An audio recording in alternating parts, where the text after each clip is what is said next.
Hi, Dan. Hey, thanks for being here. I know, sort of given your very busy schedule, it's, just a privilege to have you here with us.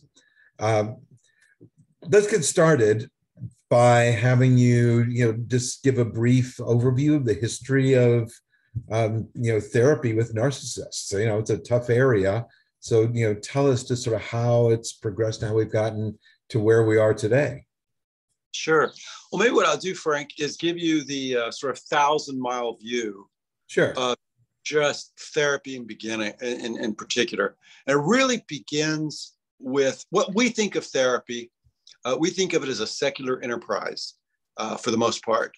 And so something that's not dependent on a person's religious views or beliefs about the divine. So it applies to everyone. And it has meaning to everyone. And that doesn't really begin in human history until about the mid-1500s with the father of modern psychiatry, Paracelsus, declaring that people that previously had been treated as demon-possessed were in fact people with a malady, the people that were sick and deserved the treatment of medicine. So mental health care really begins with the idea that medicine is the answer to people who are acting crazy in some cases or have problems that make no sense. Things including hallucination or paralysis or things like that. And the practice of the talking cure really then begins with Freud, where he makes the argument that you can heal people with words, and that it's not just medicine that's needed to care for people psychologically. And it's about, just before Freud with William James in the late 1800s, not maybe even until 1875, that the science of psychology really gets started. So there's this whole science and there's this whole focus on the mind itself. And Freud comes up with a treatment for the mind. And Freud's treatment was really the idea that there's like two minds, an unconscious mind and a conscious mind, and that the conscious mind can make everything right. And so what you just need to do as the therapist is get people to recognize what's going on at unconscious levels, give them insight into that, and then they will be cured, so to speak, and stop having problems. Or if the person's got repressed memories, if you bring those memories out into conscious awareness, then the person will be able to govern themselves and manage their affairs better. And that's kind of where the term insight therapy exactly comes from. Insight therapy is very much just taking what's maybe unconscious and making it conscious. There's a lot of defense mechanisms that Freud talked about. He felt like we used these defense mechanisms without conscious awareness or knowledge, and that all of these defense mechanisms were in service of protecting the ego. So the ego being a person's sense of self, the sense that I am a thing, and that maybe I have importance or value. And so things like denial, or where you can just perceive sort of an alternate reality, or projection, where things that you're aware of that are a problem within you, the mind places it on someone else, projects it on someone else, and it's not perceived as your problem, it's their problem. And many other defense mechanisms. Freud I'm sorry to interrupt, Dan. One thing you just said, and your focus, which is wonderful, is more individual right now, in terms of your therapy. And as I'm hearing you, I'm thinking things that are going on at a group level, like in politics, like political projection and things like that. I'm seeing it as a societal thing. And so it's great to hear you talking about it at an individual level. Yeah. So please continue. Yeah. There's, Freud's the one that started using the term narcissism and treating it as a pathological condition. So something that needed curing. And of course, he wanted to use the talk cure to treat it, which was be to make it conscious, take something that's unconscious and make it conscious. Then people would resist that and not work so well with that. And then, of course, it was called resistance. And the idea was if someone was too resistant, you couldn't really do therapy with them. And they just weren't amenable to therapy. As it turns out, narcissists turned out to be pretty resistant to insight therapy, because the insight is essentially you have more problems and more wrong with you than you're aware of. And part of your condition is you can't admit to mistakes, you can't admit to faults, and you have a very fragile ego. And that's what I've got to convince you of. And if they admit it, then it breaks that whole mask. Really reveal their true self. And it's a tough pill for someone to swallow, though. If that's, it's tough for the average person, but if that's your problem, and then the cure is that you've got to do something that your problem doesn't allow you to do, not a lot of people were reached with that very effectively. So psychoanalysis turned out not to be that effective, and certainly not for narcissism. And that kind of led the field as a whole to kind of adopt the idea that narcissists can't be treated, really. And then, psychoanalysis was pushed out in favor of behaviorism. Right. Behaviorism wasn't really big on theory of mind and of concepts of ego, none of this. And so it was really just looking at behavior and how do you reward or punish behavior. And that turned out also not to be, one, it's a very manipulative approach to working with human beings. With narcissism, a lot of the interactions tend to be transactional and incredibly manipulative in of themselves. So treating manipulation with a manipulative, with a form of treatment that has no real kind of human soul to it, when that's the problem, that it's, it didn't work very well. So with behaviorism, also, again, people came to the kind of same conclusion that narcissism is not really something that can be helped or treated. And then I would say it's not until you got into the 1960s or 70s with these more relationship-oriented therapies, with Carl Rogers leading the way, this idea that you have to create a therapeutic environment, and in that environment, people should feel accepted and understood, and you have to make therapy feel safe for people. And then in the 90s, we started getting these competency-oriented therapies and this positive psychology movement, where it's like, hey, you can't just hammer away at people's strengths and weaknesses. You've got to also focus on their strengths, what's good and right about them. And that all of a sudden, with someone who's got narcissism being desperate for outside affirmation, that there's good things about them, that there's redeemable aspects to their personality, who they are, that made therapy much more tolerable. And so I would say today, there's a lot of different therapeutic approaches, and many of them will work and will help someone. If the person's willing to stay in therapy long enough and do the work, they will help the person. So Dan, then if I hear you correctly, you're saying that becoming more tolerable, that because the underlying pathologies with like a severe insecurity, the grandiosity and such is really that mask over the insecurity. And so if they can tolerate that, an approach to treating that is really what you're saying. It's not treating the grandiosity, it's being able to get through and treat the underlying insecurity. Yeah, well, it's really, I believe, it's really about being able to form help the person form a healthy attachment, either to the therapist or to other people in their lives, their children or their husband or wife, that they haven't been able to do up to this point. Oh, so would you mind speaking that for a minute, the idea of healthy attachment, and how, early in life, that the narcissist as a child is missing that, that's part of the developmental, environmental experience for them? Yeah, because I'll just say, kind of in a really sort of simplistic, and if I was going to take one word and use it to sum up what's needed to treat narcissism, or to help a person move from a narcissistic mindset to the other mindset that other people seem to share, it would be vulnerability, because it's through vulnerability that the person starts becoming capable of empathetic connection and actually of feeling loved by others. And when a person has empathetic connection with others, they're not going to be functioning in a narcissistic way. Right. Now, children are all about vulnerability.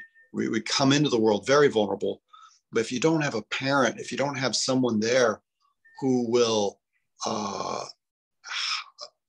protect you and show you love and affection, if they only make demands of you or criticize you or just leave you in isolation as if you have no value, leave you to a nanny, and there's not a lot of love, there's not a lot of looking deep in your eyes and telling you what's beautiful and wonderful about you and all that, then the individual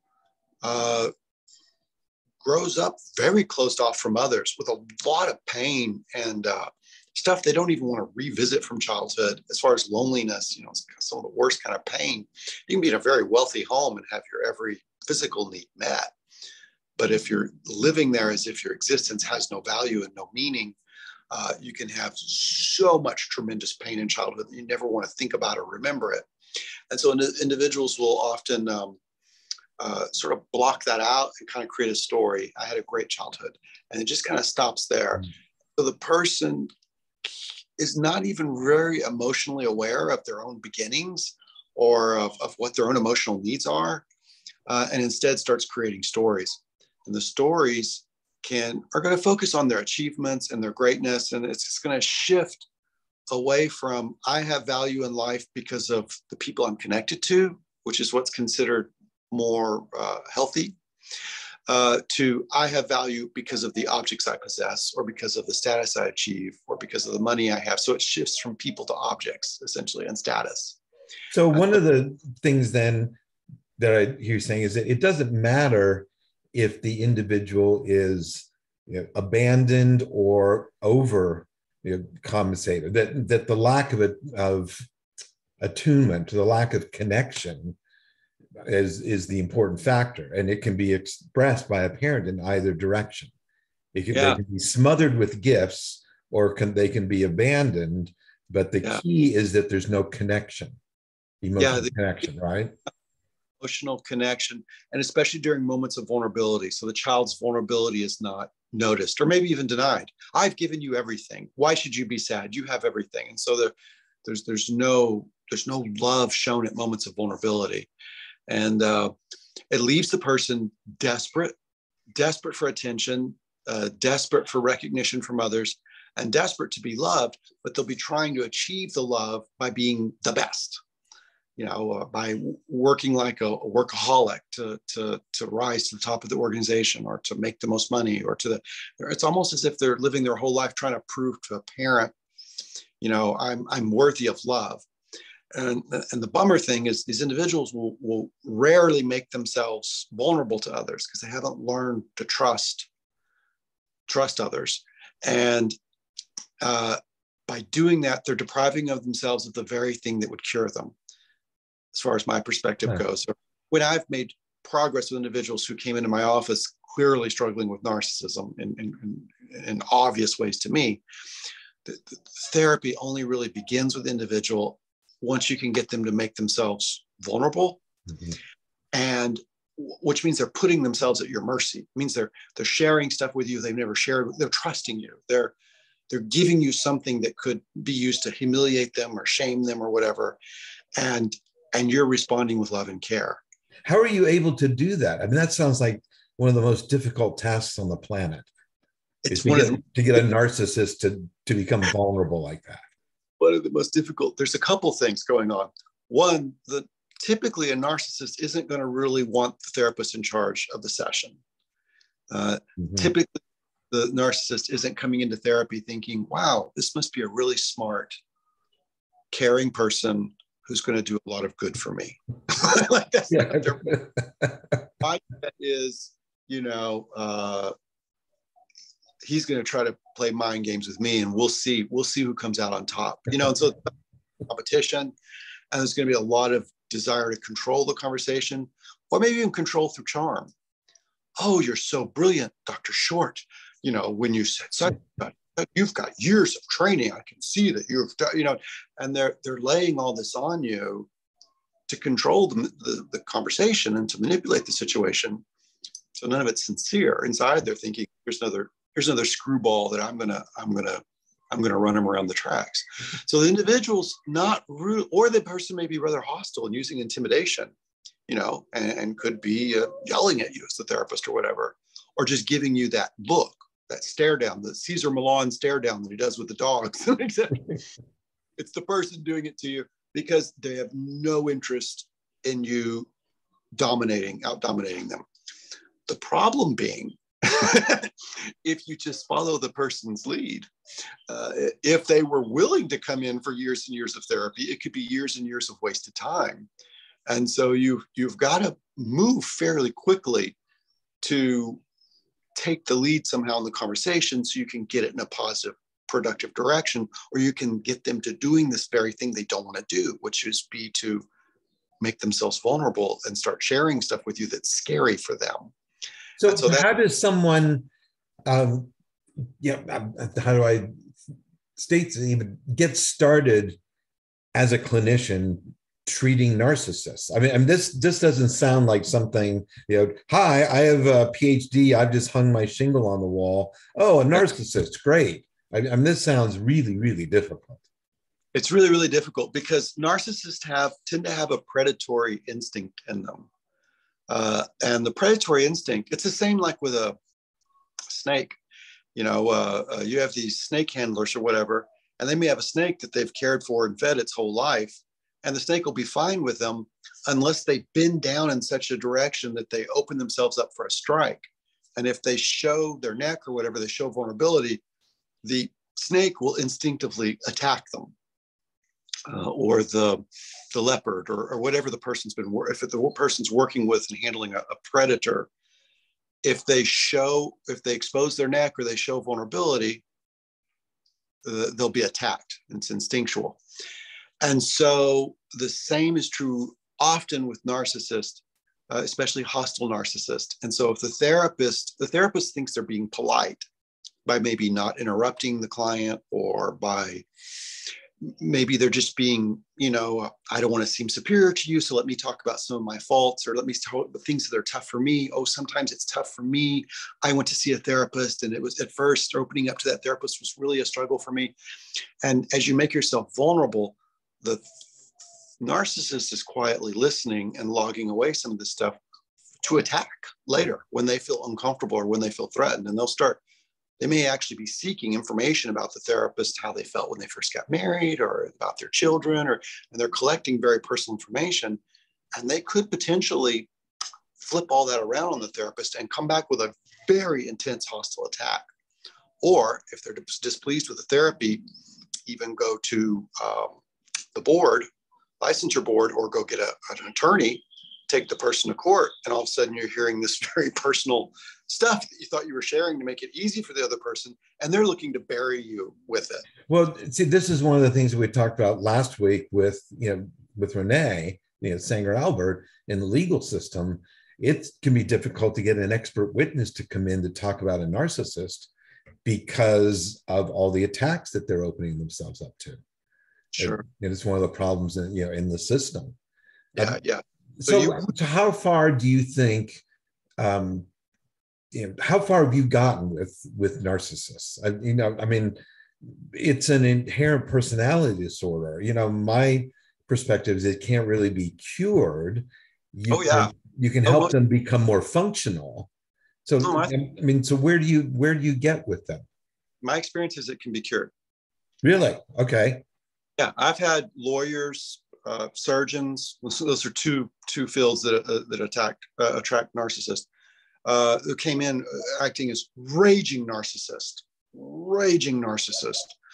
who transformed themselves and became very loving, very. Here's another one of the tricks with treating narcissism. In a few rare cases, you have angry, hostile individuals who know they want to do harm to others. In a few rare cases, in most cases, though, people have perceive themselves as having positive intentions, especially with someone with narcissism. I have nothing but love for others. And so they will even view some of their attacks, some of the rather, shockingly, like having an affair, and still be able to frame it in their mind as them only having positive intentions toward other people, and that essentially they're the victim of other people's mistakes. And so it's very difficult to convince someone who's acting on what they believe to be only positive intentions that they're doing something wrong. Now, when you get someone who's been through therapy and who's changed in many radical ways, their intentions don't change. Their intentions were good to begin with, and their intentions are good later on. But now what has changed is their ability to go outside of themselves, because narcissism is all about being egocentric. There's only one reality I know. There's only really one set of emotions I know and care about, and that's mine. And so going from being egocentric to being connected empathetically to others, which means this person's, my child, my wife, or my husband, or whatever, their reality is just as meaningful and valuable as mine. As a matter of fact, I'm not as whole of a person if I don't know what they're feeling. And if that doesn't register in me, there's something wrong with me. I need to, seek to better understanding. And so if you have a person that's able to do that, and they're able to make themselves vulnerable, and then they're rewarded with love and care, I've seen individuals change in rather dramatic ways and lasting permanent change. Now, this is not 4 or 5 visits. I've had plenty of narcissists come to me, say, I know you're the best therapist in the world, and I only work with the best therapist in the world, and I've read 12 books on narcissism in 4 days, and I've run this company and that company and that company, and I want to have you transform me. And then they'll give it 4 visits. And 4 visits, they're done. And those 4 visits, they do some really grandiose things. They bought a new Lamborghini for their mistress and a car for their wife. And they did this. And it's a lot of noise and a lot of charm and a lot of promising and a lot of good intentions. And the airplane never leaves the ground. It's an airplane that essentially doesn't have wings. For someone that's going to change a personality disorder, it's a long, hard slog. So the people I've seen that have been radically transformed, one, they were willing to subjugate themselves to therapy. It was very exceedingly uncomfortable. Sometimes 60 minutes of just me arguing with them and about things that where they can't see why I won't just accept their take on things. And then 3 years later, 4 years later, 5 years later, then you really start to see the fruits of it. So it's not a large number of people that change, that are very narcissistic. And when I say we all have our narcissistic moments, but people who are approaching life from the frame of reference of narcissism, very few will be transformed by therapy, frankly, because they just won't stay in it long enough. So from my sort of cognitive neuroscience perspective, and kind of what I'm hearing is that, most behavioral disorders have some genetic predisposition and environmental triggers. And so there's always that interaction. So kind of what I'm hearing you saying is that the same thing is going on here. Personality disorder may have a stronger genetic predisposition because it's part of the person's personality, if you will, but an extraordinary therapist can serve as a really dynamic, really strong environmental factor that can still have a very strong, G by E interaction and affect that predisposition just like anything else. Yeah. So you can affect it positively and permanently in a sense. This is hard to believe, but it was the father of psychology, William James, who, I don't know, in 1860s, I believe, wrote the first article on neuroplasticity. And from what he had studied of evolution of Darwin, he came to the conclusion that certain psychological experiences must physically alter the central nervous system, the brain and the central nervous system. And so his radical idea was the experiences physically alter the brain and the central nervous system. And now is proven to be quite true. He was correct. It's been demonstrated time and time again. We're using physical experiences now to heal spinal cord injuries. Or that's not psychological experiences, but we're using experience to help stimulate the growth of new neurons, and people can regrow the spine to a certain degree. But also, and what they've now identified is that it's powerful emotional experiences that release the neuromodulators, such as norepinephrine, that cause the brain to physically alter itself. So if you have someone, if you're able to expose them to an emotionally potent enough experience, really hits them hard, their brain will physically change as a result of that.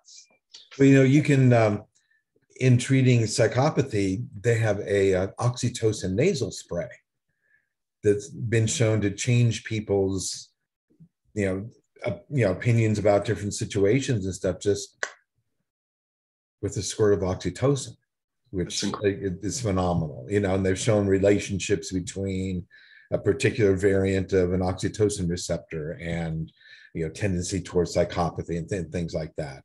Do you think that there's potential in, like in other areas of therapy to combine psychotherapy with, some medications to be, developed? I mean, where do you think narcissism falls on that spectrum? Is it something that, will there ever be a medication that can break that person down, get them to be vulnerable to that point?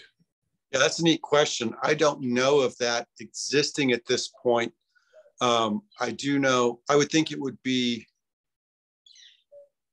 the opposite of alcohol. Alcohol seems to be the drug of choice for narcissism, and it seems to reinforce it in really shocking ways. Well, the comorbidities, yes, alcohol is definitely one. Cocaine is another. And because, a lot of the behaviors are similar, the grandiosity, all those sorts of behaviors. There's, the comorbidities, are so strong. As there's a very strong theory that narcissism is a form of addiction, that these people are addicted to supply, in that sense. Yeah, and anybody who saw the movie Scarface understands the connection between narcissism and cocaine. So what? How do you end up with a narcissist as a patient? Does that person come to you, or do you end up seeing the survivor, and by talking with them, you understand the relationship they're in? Yeah, typically it's going to be the spouse or the child. More often than not, it's that the spouse has left, right? And the narcissist now has something they're trying to achieve, which is to get the spouse back or to prevent them from leaving. So to prevent a divorce, or if they become very estranged from the children and are highly motivated to get the children back, the person may want to try and figure out how to do relationships. I've got someone I was working with yesterday afternoon, and the only reason he came in, very successful business person, only reason he came in was because he was about to lose his wife, who's pregnant with their third child, and it's leaving. And so during the session, he's a nice, incredibly intelligent guy, well-spoken, conducts himself very well in therapy, better than her. She's more so losing herself emotionally. He's very controlled, presents very well, as often happens in therapy. It's not the narcissist that looks like they have the problem sometimes. Right. It's the emotional partner. The narcissist is hiding behind a mask of perfection, saying and doing all the things that the therapist asked them to do, and in very subtle ways controlling the conversation and keeping the focus on the partner and how the partner has done this or that kind of thing. Well, as Renee was saying last week, like in custody cases in court, you can see the same thing, where the narcissist comes off as, Mr. Charming, intelligent, the calm person, while the other person is over there losing it because of.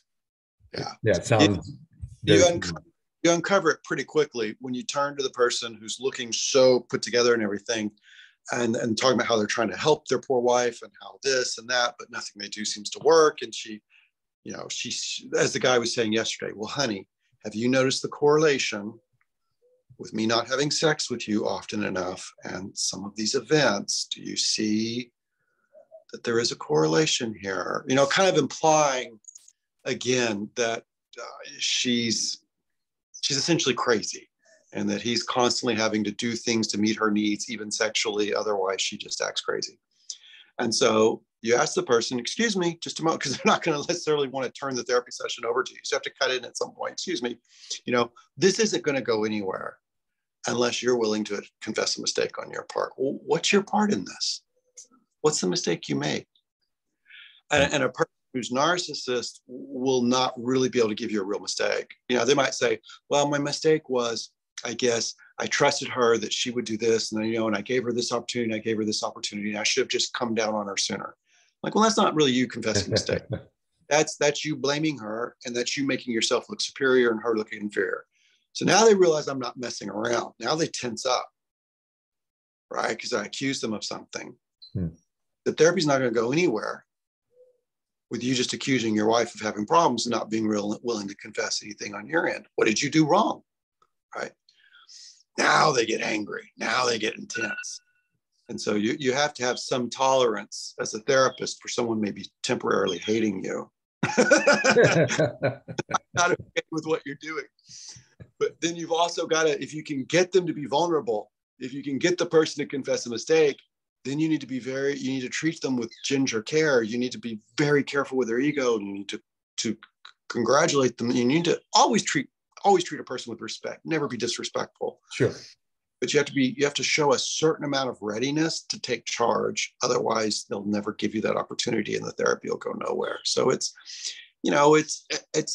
not, if you think you're in a situation where the person's narcissistic and you feel nervous to confront them, you're probably not the right therapist and probably not ready for this yet, and probably would need more training, more preparation before you take on this kind of client. How do you know that? Until you've done it and failed or muddled your way through. You can feel when you're failing with one of these individuals, because for their next appointment, you're as the hours getting closer for them coming, you're just like, oh crap. But do this appointment, and you kind of you've got this feeling in you that you just cannot say anything to this person without it going poorly for you.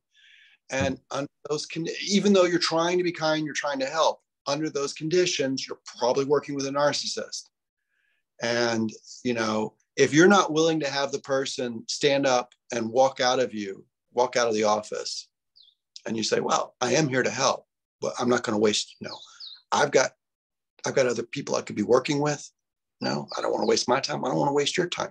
This is what I said to the guy. Look, it's your $150 that you're paying. I gave away my fee. It's your money that you're paying. And if you want to spend it and get nothing from it, I suppose that's your prerogative. I don't like wasting time. You haven't shown any interest in receiving help from me here. Are you willing to accept my help? Because what you're doing with your wife right now, I don't think is working. You admitted to me a second ago it's not working. Are you willing to accept my help? And then the person says yes, and then you got to really try to be helpful, So like I had this guy trying to respond to her empathetically, and he couldn't, he couldn't. So then I'm asking him, I'm like, is it okay? Do I have your permission to role play you? Like I could try to respond empathetically to your wife, and you can watch to see what this might look like.